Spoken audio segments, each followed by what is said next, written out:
Kalau saya pesimis, saya tidak keliling. Saya tidak datang di depan ibu-ibu. Untuk apa?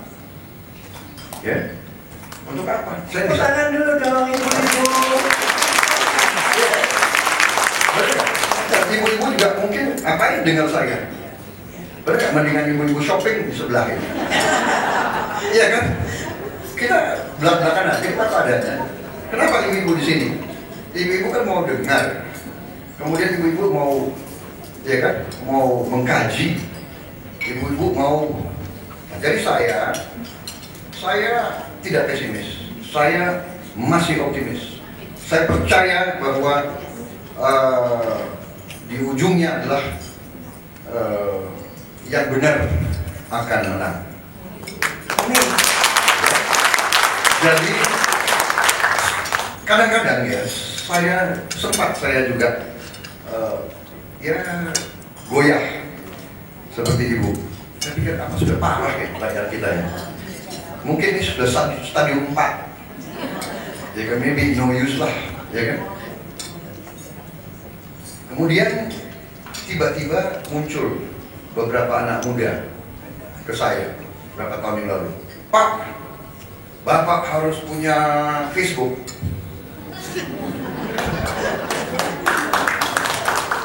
Apa itu Facebook? Saya tanya. Ya, binatang apa itu Facebook? Binatang macam apa Facebook? Facebook, Pak. Oh iya, iya. Ya. Kadang-kadang buka laptop aja tidak susah. Ya. Semakin tiap 6 bulan ada versi baru lagi. Ya. Ternyata ada Facebook. Akhirnya, ya, dari pesimisme, dari rasa kadang-kadang is it worth it? Bergunakah kita masih terus begini? Benar nggak? Capek loh saya. Ini pidato saya keberapa minggu ini? Ya. Saya sampai hafal ini. Tepuk tangan dulu dong ibu-ibu, kasih semangat. Ibu tanya sekarang saya harga dunia jagung. Saya hafal. Iya kan? Jadi, tapi ya ini adalah tidak menyerah. Tidak boleh kita menyerah kepada ketidakadilan. Tidak boleh kita menyerah kepada korupsi. Tidak boleh menyerah kepada orang bohong. Tidak boleh menyerah kepada penipu. Tidak boleh kita menyerah kepada orang jahat. Tidak boleh kita menyerah kepada orang yang menghasut, memfitnah dan menimbulkan kebencian. Kita tidak boleh menyerah. Kalau kita menyerah, bagaimana rakyat kita? Ya. Kita ini bagian dari yang terdidik. Kita bagian dari yang beruntung. Kita bagian dari yang 1%. It's our responsibility. Ya, jadi, Ibu Ratna, jangan pesimis, ya kan? Tadi saya katakan, yang saya cerita Facebook, ternyata saya kadang-kadang saya tumpahkan kekhawatiran saya, istilahnya curhat. Saya curhat, tapi kalau saya curhat, yang baca 2 juta orang sekarang, ya kan? Jadi ternyata tiap hari tambah. Kemarin dilaporkan Pak, Bapak sudah 2,5 juta orang, 2,550. Kaget juga Facebook. Saya kaget juga. Kok mau juga ya mereka dengar saya gitu. Mau juga dengar saya merasa dihormati gitu. Ada juga yang maki-maki, ada juga. Tapi Facebook ini menurut saya revolusi. Tidak bisa dibendung. Saya bisa bicara ke seluruh Indonesia tiap malam. Kemudian ya risikonya harus juga kuat jantung kita. Karena kalau dia nggak suka, dia langsung tulis, nggak ada filter. Saya pernah bikin surat. Saya bikin surat tiap berapa minggu saya bikin surat. Langsung dibalas, ini ada anak muda, saya nggak tahu siapa gitu. Pak, dia bilang bosen juga Pak, panjang banget. Jadi anak-anak muda kita nggak suka baca panjang-panjang gitu. Waduh, bosen juga Pak, panjang banget. Tapi ya deh, aku dukung juga gitu. Jadi dia malas baca, tapi dia harus dukung gitu. Nah, Itu membuat saya juga tambah semangat. Bayangkan, ada 2,5 juta orang yang mau dengar saya, ya kan? Tambah. Yuk, ini sesuatu yang saya bilang, 2,5 juta. Katakanlah yang ikut-ikut, yang hanya mau, ya kan? Mungkin yang ikut-ikut 70%. Katakanlah 30% dari 2,5 juta. Sepertiga, kan lumayan. 800.000 orang. Katakanlah setengahnya, hanya 400.000 yang serius. Katakanlah setengah dari 200.000 yang serius. 200.000 kan dia punya teman, dia punya suami, dia punya ipar, dia punya mungkin 1 orang, 2 itu 5 orang yang dia bisa ajak diskusi.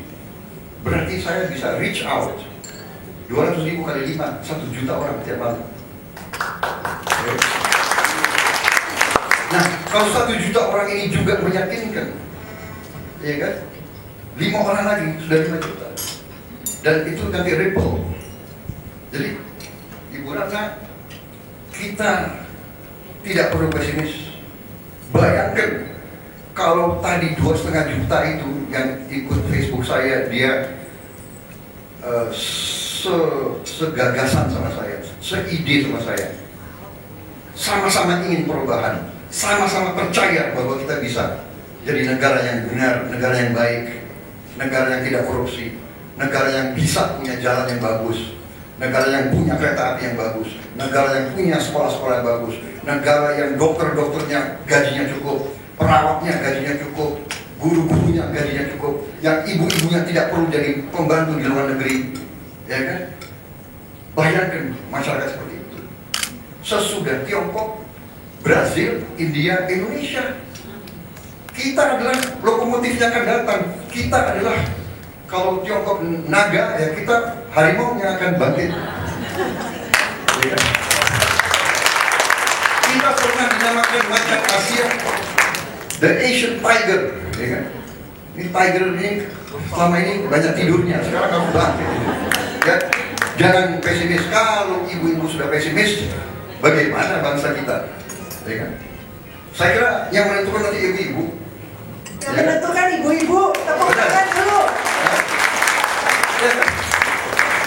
Itu powernya ibu-ibu dahsyat.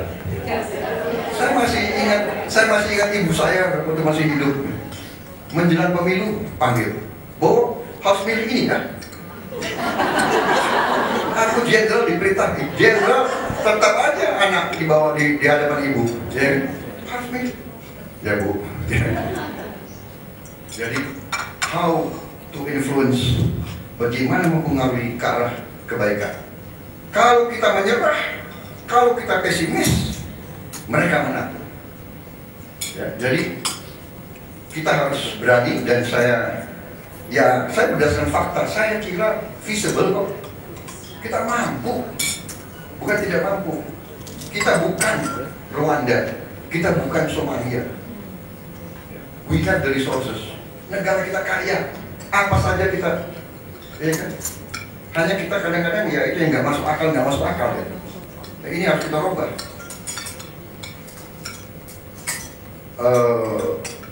Peluang kita luar biasa. Salah satu juga yang kita sia-siakan karunia Tuhan. Di Australia itu, di Bogor itu, pernah kita ukur hujan di Bogor. Satu malam hujan di Bogor itu 200 ml air, satu malam. Itu sama dengan 1 tahun di Australia Barat. One night rain in Bogor, the same as 1 year rain in Australia. Tapi apa yang kita lakukan? Hujan datang, kita biarkan.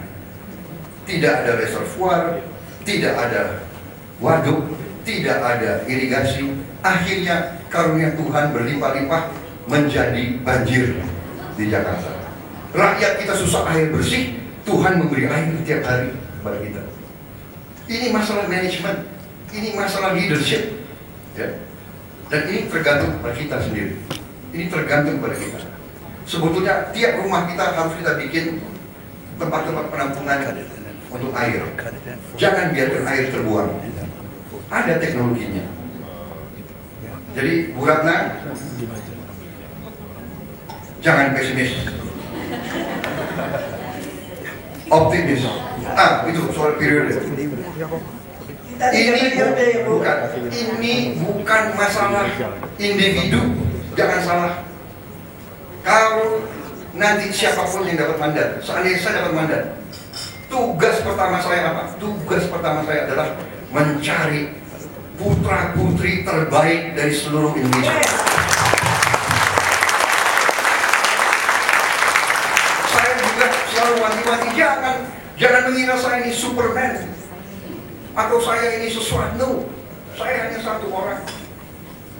Kita harus ada tim yang kuat. Kita cari dari mana saja.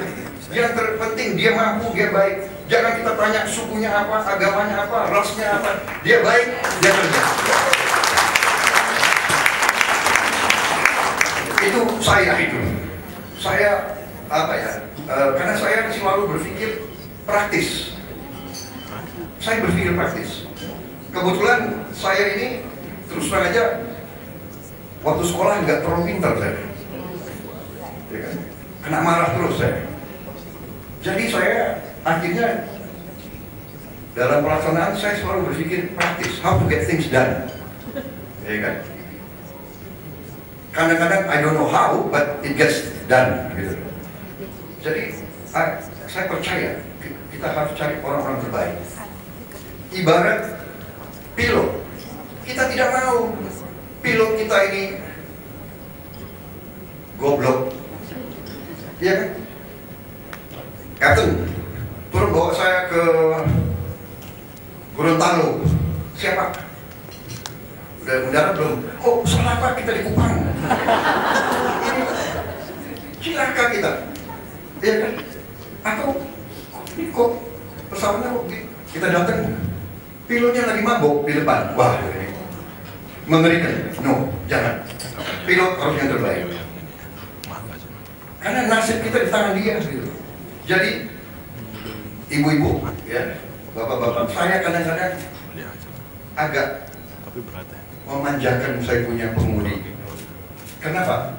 Kalau dia nyetir, saya suka tidur. Nah kalau dia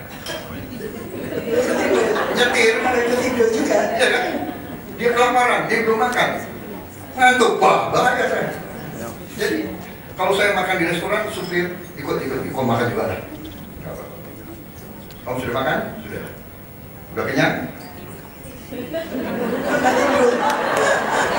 Jangan pula terlalu kenyang. Gak benar. Kalau kasih kopi terus.